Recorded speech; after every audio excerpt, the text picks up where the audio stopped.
Welcome back to the course in nuclear medicine physics. So we have our data from a PET scan or a SPECT scan, say, and we want to reconstruct what does the radiopharmaceutical concentration or activity look like inside a patient. In this lecture, we'll focus on iterative reconstruction methods, meaning you make an initial guess of what the concentration looks like, and through a series of iterations, you update that guess so that it better and better and better represents what the true concentration looks like.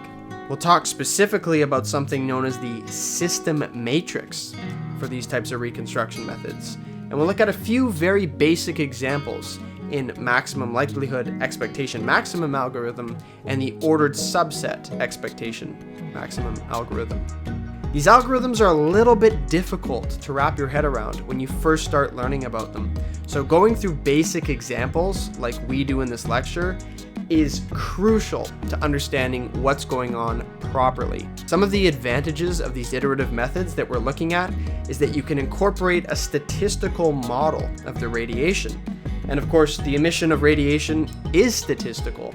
The number of counts that you detect from an area of the body is a Poisson random variable. There are some disadvantages though too. It can be very computationally expensive to run an advanced iterative algorithm over a lot of data, though this is getting easier and easier with time with more powerful computers.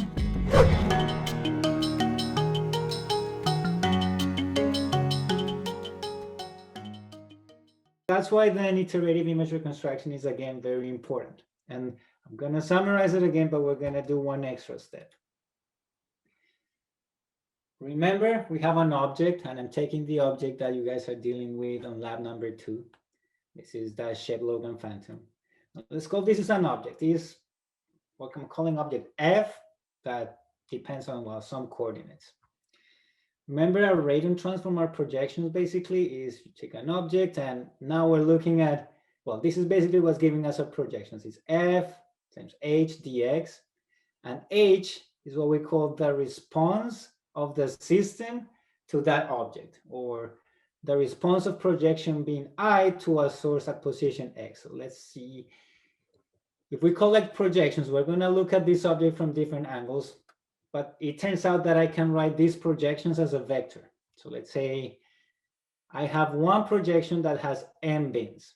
So I can take project, well, this is bin number 1, bin number 2, all the way up to bin number n. And I'm looking here at an object at the right. Now, for computational reasons, we cannot really represent the objects as a continuous domain. So we discretize it. So if this is our true object, then maybe, well, we can represent it in a matrix of 128 by 128. So you see that it's being a little bit pixelated. But as we collect more and more projections, I can start stacking them one on top of the other. So again, as we saw a moment ago, I was collecting a projection from the right. That was projection 1 that had n bins. But then maybe I'm collecting another projection from the top. I'm going to stack that second projection that's another n bins on top of the projection 1. And I can start building a vector of projections. Of projection bins, where n is the number of bins per projection and capital N is the number of projections, equals to n times the number of projections. So the reconstruction problem, and Armand went in more detail about this, but the idea is to solve the following equation. Now, I have my H, which is representing my system. If I use my system, whether it's my SPECT scanner or my PET scanner, to look at my object F, that results in some projections. So P is my projection vector, F is my discretized distribution of the parameter of interest. In nuclear medicine, again, an example is I want to know what's the distribution of the activity, or what's the distribution of the activity concentration. And H is what we call the system matrix. So in iterative reconstruction, we want to estimate F given the set of projections that we measured and the system matrix, or an approximation to that system matrix. And of course, we know the statistical description of the data, which in our case, we said is Poisson. So what exactly is that system matrix? So that system matrix is the mapping from the object space, which is, let's say, our patient, to the projection space. So to put it in other words, again, H is a matrix which has elements Hij. So Hij, one element in that matrix is equal to the probability that radiation being emitted from voxel I. So if we count all the voxels in that image. So let's say we take only one voxel. We see, okay, let's assume that from this voxel, I'm gonna get one photon. What's the probability that one photon coming from this voxel is detected on one of these projection beams? So again, the probability the radiation being emitted from one voxel is recording one particular beam of the projections. And we saw that the size of this matrix can be very, very big. So for example, if we take an object, which is this one, and we're going to collect two projections, one from the top and one from the right. If we look at projection beam number 5, which is this one, and we look at pixel 1, which is this one. So what is the probability? Okay, because we're assuming that only photons are in that line of response perpendicular to the detector will contribute to the image. Then if the probability that a photon coming from pixel 1 to get detected in beam number 5, in this case is 0, because pixel number 1 is not in the line of response of projection beam number 5. So in this case, for example, H 1,5 will be 0. And why is that is so important about system matrices? And the cool thing about system matrices is that they can incorporate as much of the physics as you want. So for example, I can incorporate the attenuation effect on that system matrix. I can incorporate the distance dependent point spread function. We can incorporate the collimator efficiency. We can incorporate many, many more things. And the more you want to incorporate, well, probably the better image you're gonna get, but of course the more complex is building this system matrix. In PET, we can incorporate all those effects that degrade our image. We can incorporate attenuation, we can incorporate the parallax error, we can incorporate efficiency, the non-collinearity, the positron range, and so on and so on. So when we incorporate all these effects, again, and those are probabilities, then, well, we'll be able to solve this problem. But again, the obvious way, and I'm not touching this, if we look at this equation, then the obvious way would be, okay, let's multiply by the inverse of H on the left. And then that would be easy, but well, the inversion of that system matrix is not always possible. It's too large. It won't necessarily be able to be stored in memory. So there are ways for solving that. But an example is if you have an image of 64 by 64 by 64 pixels, and you're collecting 2D projections of 64 by 64, well, you have a lot of elements that can be a lot of gigabytes of data. When we talk about the MLEM algorithm, you guys are working on this in the lab, but you'll see why I'm showing you this in a moment. Again, keep it in mind, you have your object, you measure the projections, then you start with an estimate, and you start doing this iterative process. Now remember that we have this step that is the forward projection. Now in reality, the equation for OSCM, which again, you guys are working in the lab, looks like this. You use your measured projections, you have an image estimate, you forward project that image estimate. What you guys are doing in the lab is that you're forward projecting it using the radian transform. So you're basically just adding all the counts in a line integral. In a line of response, you're adding all the counts. But look, here we're doing it more rigorously using what we call the system matrix. So again, keep in mind, if we have all these corrections for all degrading effects in that system matrix, you're going to have a much more accurate representation of this forward projection. So then you can maybe end up playing later of trying to develop a system matrix to change that step in the code that you guys are working in lab number 2 to model a particular system. And now you're going to use the system matrix for that particular system. So we compare those projections with what we measure, we back project, and again, in the lab, you are back projecting using back projection algorithm.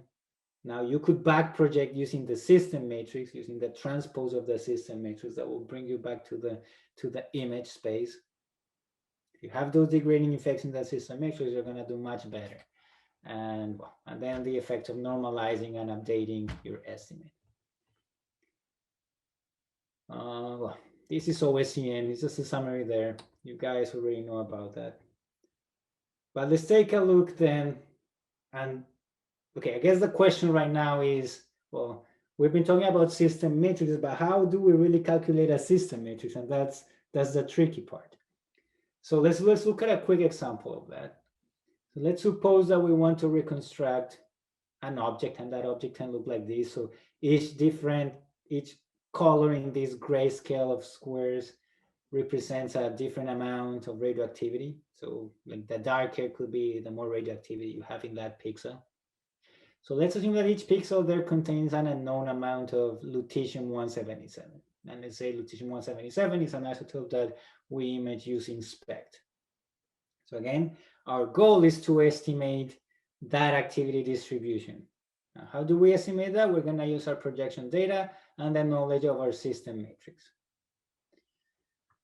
So the first thing that you do is you have your object, and you're going to collect projections at multiple angles around the object. So I'm just giving here, just labeling the pixels from 1 to 9. And I'm labeling the projection beams from 1 to 5. But then we collect, let's say, at 45 degrees, and those are my beams from 6 to 10. And then we collect another projection at 90 degrees.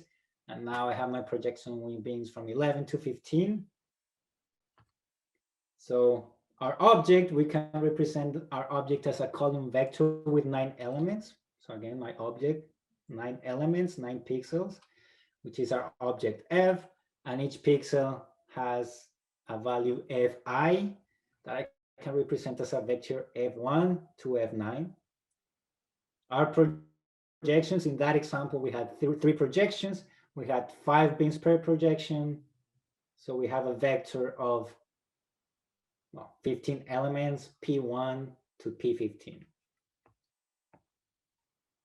So if we have the projections then, and we have our, we have our projection, we need to determine the system matrix. So let's give it a try on determining a quick system matrix. So we're gonna simplify it a little bit here, of course. We're gonna ignore the efficiency and spatial resolution of the gamma camera. We're gonna assume that only pixels in a particular line of response contribute to the corresponding projection beam. So only pixels in these lines of response will contribute. And we're gonna assume that the probability of a photon emitting from a pixel to reach the detector is determined by the probability of transmission. So we're gonna use some attenuation map. Okay, so we need an attenuation map then. How do we get our attenuation map? We are gonna perform a CT scan. And let's say the CT scan gave us this attenuation map. So it's giving us the new value, like the attenuation coefficient at each pixel of that image. So again, just to be specific, this pixel number 1 will have some value of count there that we still don't know, but it will have. But we know that the new value there is mu1, and so on and so on. So let's determine the system matrix. Okay, so what is my position H11? So that means I take pixel number 1, and I'm gonna look at if a photon is being emitted from this pixel, what is the probability that is gonna be detected in projection beam number 1? Okay, so pixel number 1 is not falling within the line of response of beam number 1. So that probability is 0. We know, okay, there's no way that a photon here is gonna get detected there.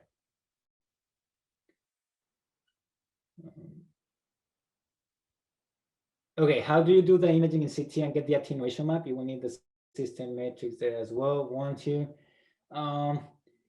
Yeah, but it's a similar procedure, but for now, we're just going to assume that we already know everything about our CT system, and we're going to deal only with the nuclear medicine part. But the way it works is basically CT is throwing photons to the object. And okay, we know how many photons are being sent towards the patient, and then we calculate how many photons do we detect on the other side of the patient. So we know how many of those photons we lose. Because we know the attenuation, well, we know our attenuation formulas, we're able to calculate what's the attenuation value at each spot inside the patient. Now we do this at many different angles, so that's why we're able to create a 3D image of the anatomy of the patient in which those values are representing the attenuation map. I mean, in principle, you can only shoot the X-rays only from one direction, and which will be basically radiography, which again, that will be measuring some attenuation of the photons, but not in 3D. So yeah, I mean, it's a similar procedure, but yeah, for now, we just assume that we were giving the attenuation values. But okay, anyways, so okay, so that was looking at pixel number 1 to projection beam 1. Now, if you think about this, it's the same as a photon emitted from 2, again, 0 probability of getting detected in 1. A photon emitted from 3, 0 probability of getting detected in 1. And I guess all the others have also 0 probability of being detected at 1. So you can complete that. Now, let's look at the next step. And now I'm trying to see, okay, let's think on H32. So we're going to assume that our pixels have dimensions, I mean, the length of a pixel is D. And let's assume that all our photons are coming from the center of the pixel. So if you look at 3,2 now, what is the probability that a photon being emitted from 3 gets detected on beam number 2? Okay, now that is not 0 because my pixel number 3 is falling in the same line of response of beam number 2. So we said that we're going to assume that it has to do with the attenuation. So that looks e to the mu x, but then a photon here has to travel only d halves before it leaves the object. So e to the minus d halves mu 3, because my attenuation value of that pixel is mu. And let's call that transmission 3. We can do it similar for pixel number 2. What's the probability of being detected at 2? Well, now a photon from here has to travel d halves of mu 2 and d of mu 3. So that's why I have here e to the d halves of mu 2 plus d times mu 3. And that's t2. What's the probability of a photon getting detected in beam number 2 if it comes from pixel number 1? That would be this one. Similar, now that photon has to travel d halves of mu 1 plus d of mu 2 plus d of mu 3. That's what we have it here. And yeah, so that's transmission number 1. So now I'm gonna let you guys calculate the value of H53 and H83. See if you can give it a try just to make sure that that you guys get the concept, and I'm giving you the results here.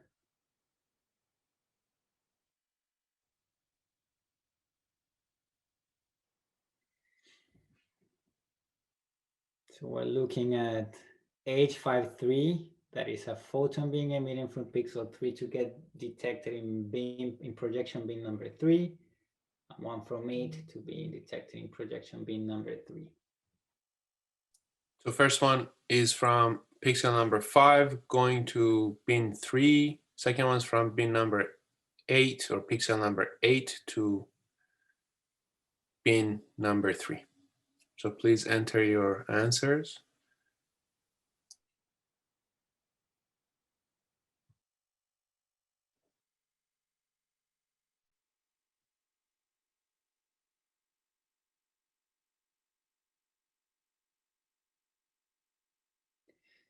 there's a question, you take the center of the pixel. That's why the target pixel gets the d halves, am I correct? And the answer is yes. For now, we're assuming that if a photon comes from a pixel, it's coming from the center of that pixel. Okay, 15 seconds. Try to enter an answer even if you're not 100% sure, but you suspect. Some people missing. And I'm gonna stop the poll in 2 seconds. Okay. So yeah, so most of the people answered D. Well, D is the correct answer. Let's think why. So we can start thinking, let's look at H83. So that means the probability of a photon being emitted from pixel 8 to be detected in bin number 3. Okay, so it's not in the same line of response, which is our assumption in this case. So that's gonna be 0 in this case. So that leaves us either with B or with D. And then for H53, it's basically this pixel in the center of the image. It falls in the line of response of 3. So we know that it's not gonna be 0. But a photon coming here has to travel D halves of mu5 and D of mu6. So is this. So some people said B, but that would be a photon that has to travel through 3 different pixels, which is not the case for 5. So anyways, the correct answer is D. Are there any questions before I keep going? Okay, so you can think a little bit about it at home. Okay, so if, for example, we assume that the medium is uniform, let's say all this object was full of water, so all these mu values have the same value, like basically mu1 is equal to mu2 is equal to mu3 and so on and so on, then we can think that H32, which is this one, a photon from here being detected here, is the same as one photon from here being detected in 3, is the same as a photon from 9 being detected at 4, or 2 detected at 2 is the same as 5 detected in 3, is the same as 8 detected at 4, and 1 at 2, 4 at 3, 7 at 4. So that's what we have here.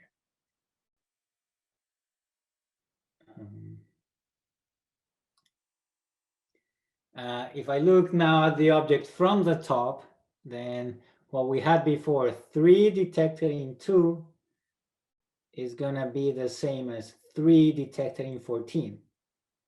So 3 detected in 2 is going to be the same as 3 detected in 14. And it's going to be the same as 2 detected in 13. It's going to be the same as 1 detected in 12, and so on. So, okay. 2 detected in 2, which was here, is the same as 5 detected in 13, which is 22 is 5, 13. So you can, well, you can look in more detail with more time at these, but we're basically looking at the same distances to its projection bins. So when we start building this system matrix, well, first we saw that there are a lot of values that were 0. So if our system matrix looks like this and our projection bins, we run it through the columns, and our object pixels, we run it in the rows, then we can say, okay, this is my projection at 0 degrees. There's a lot of zeros, but we saw some values that were T1, T2, T3, and some others that they repeat because they were in the same distribution. We saw at 90 degrees, they would look like something like this. But we still need to fill our system matrix for the projections at 45 degrees. So how do we do that? Well, it's a similar idea, but now I'm collecting a projection at this angle. So we just need to think on the different distances that those photons will travel in the pixel. So I'm just going to point your attention to this one, which I'm calling L4 here, which is basically the diagonal of this pixel.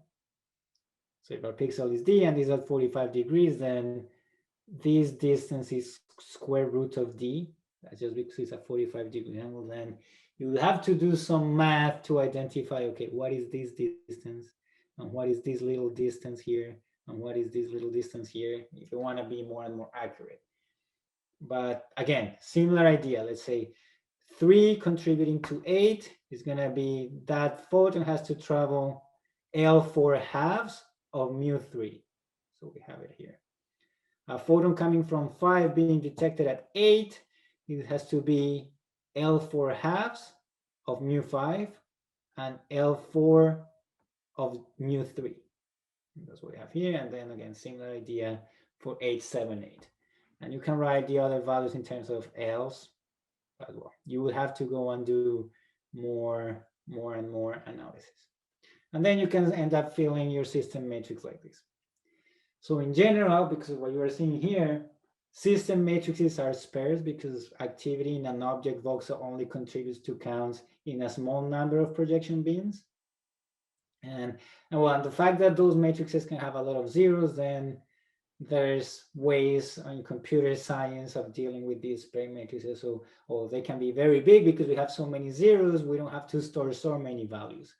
And there are ways to optimize that. Now, when you have your system matrix, then you can go and use your system matrix for your forward projection and your back projection, and use that to generate a better image. If I may make a comment, basically, yeah, looking at this, so there are some cases, especially in SPECT, where you would be storing such a matrix and and not storing the zeros, given the fact it's very sparse. In the PET world, and even in the SPECT world, there are a lot of efforts on not even storing the system matrix and doing all these calculations on the fly. So Carlos, if you could go back to the previous slide. So like here, you see all these L1, L2, L3. In practice, we may not even do any of that. In practice, what we effectively we do, but we don't necessarily store them like this. We would just do an on-the-fly projection, like Carlos has set up for you guys to do in the lab. Like in the lab, you guys do the radon transform. It's an on-the-fly operation. It does this effectively. It goes through, it finds and depends on the interpolation method. Are you going to do linear interpolation? Are you going to use trilinear interpolation, the sit-on method, whatever? And so ways to calculate the intersection, essentially, let's say, or the contribution of each pixel to these as you move forward. So again, this is often a very conceptual thing, but in practice, people will be doing a lot of these sort of like on the fly and let the algorithms figure it out through the interpolation methods. Yeah, and then one last thing, because I think there's people asking in the chat, but okay, so let me just come back along. Now, if we, oh God, too much. Okay, now, is this value really gonna be 0? Like, is the probability of a photon coming from 1 being detected at beam 1, is it gonna be 0? Well, not necessarily. This is just a simple example. There's, of course, a chance that in reality, a photon coming from here maybe scatters a little bit randomly and it gets detected in 1. A photon coming from 1 might even get detected in 5. You will have to model the scatter. You will have to model the system resolution. You will have to model the collimator resolution. And you have to, the more you add, the more, like the better your system matrix represents your system, but of course, the more complex it becomes. So you can then spend, I don't know, maybe there can be like even a PhD project in which a person just calculates the system matrix for a particular system, because yeah. So you can get as complicated as you want. The more complicated you get, the more of the physics you model, then the more, well, the better the image you might end up getting. And yeah, again, I wanted to point out, keep it in mind, in the lab, you're working with only forward and back projection, but if you want to improve it even more, then you can start putting system matrices of whatever machine is that you're working with. So what are the advantages of these iterative methods? They can include sophisticated system models to achieve more accurate reconstructions. They account for that stochastic nature of the radioactive decay. So you can improve the signal and noise properties compared to back projection. But again, disadvantages is that they can be very complex. It requires system modeling. And again, you can go from a simple case as what we just showed to as complex as you want. So it becomes more computationally expensive, at least compared to back projection. It's not necessarily linear, and it's hard to predict the signal and noise properties of when you go from projections to image. So why do we need those methods? Well, because those methods are important for our image quantification. Because back projection is hard to include all the physics. We can probably just combine it with attenuation, but I think probably we cannot do much better than that. But here with iterative methods, we can include all the physics in that matrix, so we can correct for all those image degrading effects. And if we correct for those, then we're gonna obtain an image in which the counts that I measure there are gonna give me a very, very good estimate of the counts of the number of particles being emitted from each pixel inside the patient. I have my image of counts, then it's just a matter of multiplying that image of counts by that calibration factor. And again, you guys worked on it on lab number 1. And now I have an image in which each voxel represents my activity values. So yeah, that's why I wanted to talk about quantitative imaging. This is going to be very important for dosimetry. Dosimetry we cannot really do unless we have an image with activity values. So that's why I'm bringing this up. Are there any questions?